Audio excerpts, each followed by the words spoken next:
বড় বড় ব্যবসায়ীরা আমাদের কাছে টাকার বস্তা নিয়ে এসেছে 5 তারিখের পরে, যারা এতদিন কেউ আমাদের নাম সহ্য করতে পারতো না, কেউ ওপেন প্লেসে গালিগালাজ করেছে, কেউ স্বৈরাচারকে সরাসরি সহযোগিতা করেছে, তারাও কেউ কেউ এসেছে, বিভিন্ন কায়দায় এসেছে। কিন্তু আমরা ওইদিকে ফিরে তাকাইনি ভাই।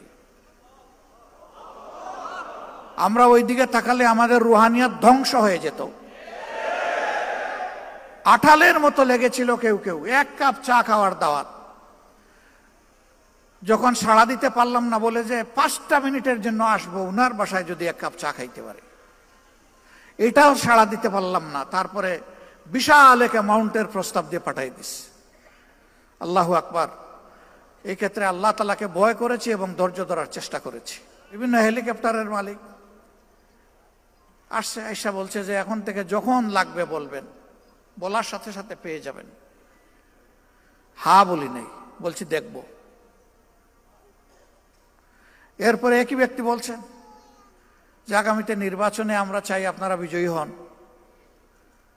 ইনশাআল্লাহ আল্লাহ তৌফিক দিয়েছেন, বড় হাতেই দিব, শুধু আপনারা বললেই পেয়ে যাবেন।